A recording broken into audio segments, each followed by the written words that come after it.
Philadelphia, including the now legendary Tun Tavern. These new recruits would soon find themselves in the midst of battle, both on land and at sea. By March 3, 1776, the Marines embarked on the first amphibious landing. With the naval guns of Commodore Hopkins' fleet for support, Captain Nichols and 268 Marines stormed ashore at New Providence Island in the Bahamas. For the first time in American history, the Marines had landed and the situation was well at hand. 14 years later, on 11 July 1798, President John Adams would sign an act permanently establishing the United States Marine Corps as we exist today.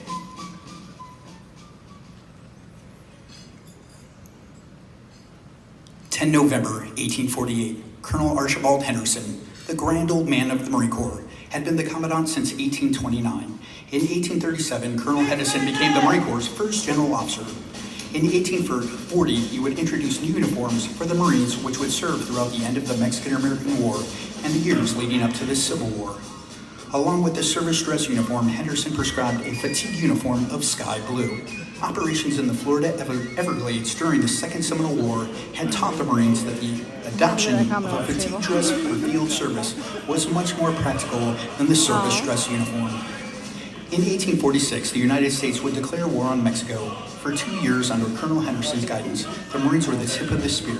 They would storm the battlements of Chapultepec Castle and lead a division of Army troops into Mexico City and the halls of Montezuma. Marine ships detachments would also be pivotal in any annexation of California, expanding the boundaries of the United States from coast to coast.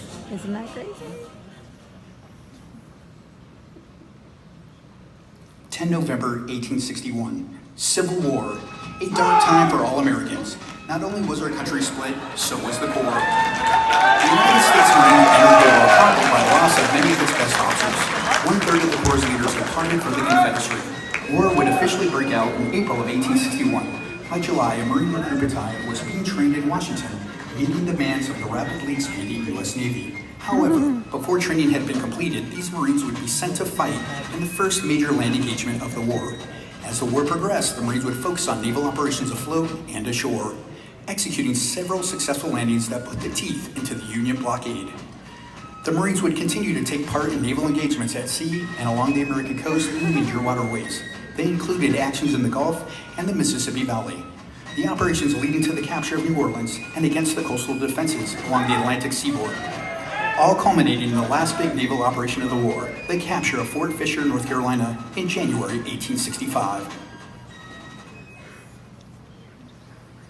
10 November 1899. February of that year would witness the sinking of the USS Maine in Havana Harbor.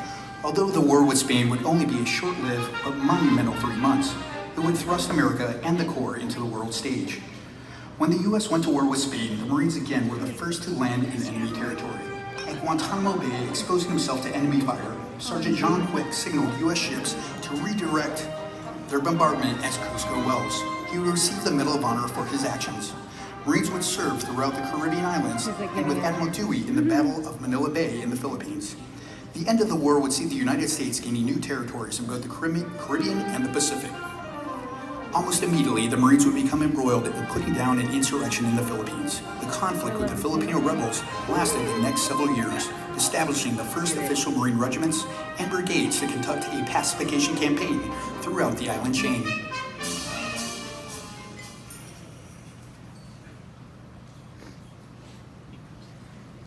10 November 1918. Although late in entering the war, the United States would finally become embroiled in what had become the first truly global war. In those last months, the Marines would see the hardest fighting in their history up to that time. The 4th Marine Brigade would be assigned to the Army's 2nd Division, American Expeditionary Forces. They would participate with distinction in many of the most important battles of the last year of the war. The Marines' first major baptism of fire would come countering a major German offensive threatening Paris. On 6 June 1918, at a place called Belleau Wood, the Marines would not only gain a reputation as marksmen, but as aggressive and tenacious hand-to-hand fighters. So fierce were the Marines' assaults that the German soldiers would call them Teufelhunden, devil dogs. By war's end, the Marines had sustained more casualties than the entire Corps had suffered in the preceding 143 years. A grim 11,366 Marines. But with those losses, the Corps had established itself as a force to be reckoned with around the world. President Wilson called it the war to end all wars. But 2 decades later, the world would once again be engulfed in another global conflict. 10 November 1937. It had been a busy 2 decades for the Marines in the post-Great War era. They were gaining valuable experience during what would become known as the Banana Wars. In such places as Haiti, Panama, and Nicaragua, lessons were being learned in jungle warfare, small unit tactics, and close air support. Major General Lejeune, our 13th Commandant, foreseeing the need to expand and solidify the Corps' amphibious mission, directed the Marine Corps to develop a new definitive and aggressive amphibious doctrine. In 1933, the Expeditionary Forces would be renamed the Fleet Marine Forces. This change in title and training would provide the basis for the amphibious assaults that would become the hallmark of the Corps in the upcoming war in the Pacific. As well, for 3 decades, the Marines had ever-increasing presence in China. By 1937, tensions between China and Japan had reached a boiling point in the Far East, and the Marines would become an unwilling participant in what would lead into the next global war.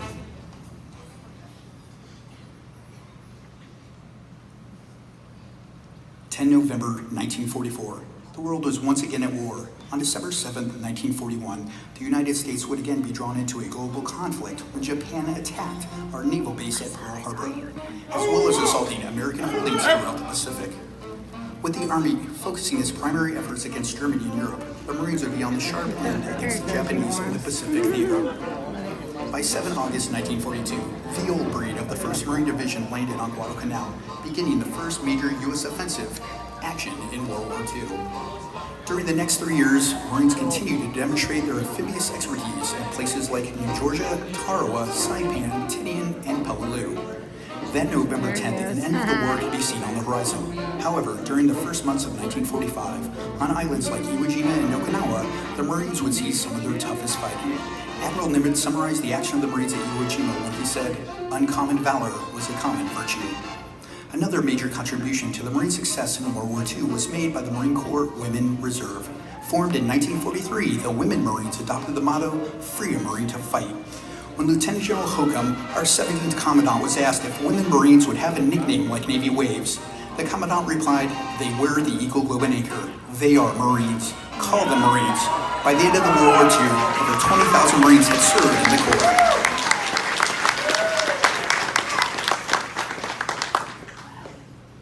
November 1950.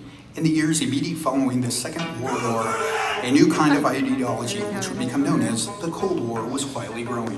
In June 1950, on a small Asian peninsula called Korea, open warfare would flare up once more when North Korean forces crossed the 30th parallel and attacked South Korea. Within 2 weeks, the 1st Provisional Marine Brigade set sail, landing in the Pusan perimeter. The Marines quickly bolstered the beleaguered UN forces. On 15 September, the Marines would catch the North Koreans off guard in an amphibious operation seizing the harbor of Incheon. 13 days later, the 1st Marine Division retook the South Korean capital of Seoul. On this Marine Corps birthday, the U.S. was predicting victory and an end to the war by Christmas. However, on 20 November, China would enter the war. The Chinese underestimated their enemy and made the mistake of trapping the 1st Marine Division at the Chosin Reservoir. Colonel Chesty Puller would comment, "We now have the Chinese just where we wanted them. We could attack in any direction," and we did. Despite the freezing cold and the determined enemy, the Marines completed the march to the sea on 11 December. With the support of Marine Air, we carried out our dead, wounded, and equipment. By the time the Marines had reached the sea, 8 Chinese divisions had been decimated.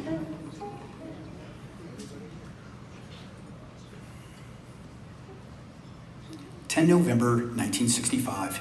In the post-Korean War era, the helicopter would lead to a new tactical doctrine and techniques of vertical envelopment. Marines put those doctrines to use as we made landings in Taiwan, Laos, Thailand, and Beirut.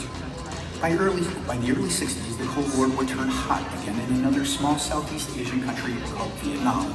War would once again ignite. As always, on the sharp end, Marines began arriving at Da Nang, South Vietnam in early 1965. That November would be the first of many birthdays we would celebrate in that Asian conflict. Over a 10-year period, the Marines would fight the Viet Cong and North Vietnamese at places like Da Nang, An Hoa, Khe Song, and Dang Ha. At the height of the war, the Corps' strength in Vietnam increased to over 86,000 Marines. Nearly 13,000 Marines were lost and over 50,000 wounded.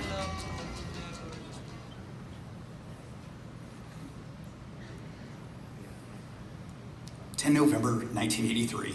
After Vietnam, the Marine Corps started taking on the role of America's police force in preserving world peace.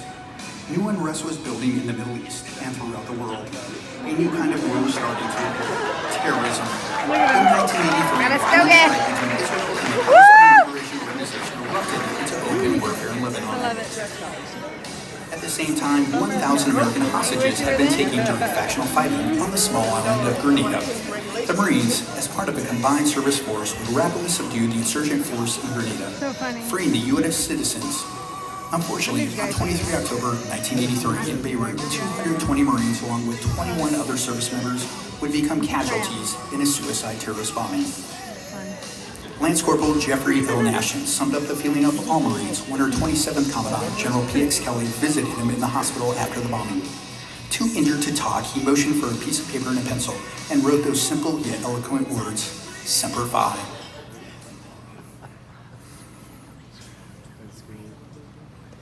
November 1991. The news of the Iraqi invasion into Kuwait would make the world headlines, and the National Command Authority sent the often heard signal, send in the Marines. 90,000 Marines from various bases and Marine Corps Reserve centers throughout the country arrived by air and ship to help preserve freedom. Equipped with the latest technology, uniformed in desert-specific combat clothing, the Marines spearheaded the operation called Desert Storm.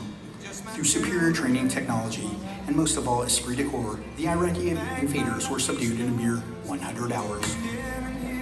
For the first time in the active combat zone came our women Marines. They drove the trucks, repaired the equipment, and delivered the beans, bullets, and band-aids needed for their brother Marines in combat arms.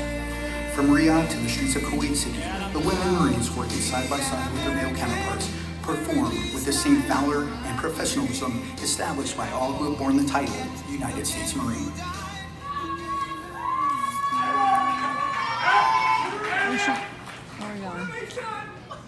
10 November 2018. Today, in places like Afghanistan and around the world, our men and women of the Corps, along with the Navy's brethren, continue to solidify our place as America's expeditionary force in readiness and defend against those who would destroy freedom. There's those candies.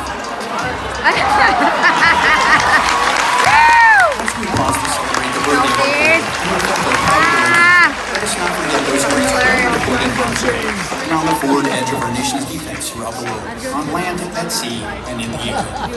To all Marines, past, present, and future, whose dedication and sacrifices from 1775 to today and into tomorrow have made it the United States Marine Corps the outstanding and honorable institution that it is, ever strengthening our motto, always faithful. From generation to generation, Marines have gathered on their birthday to celebrate their long and proud heritage.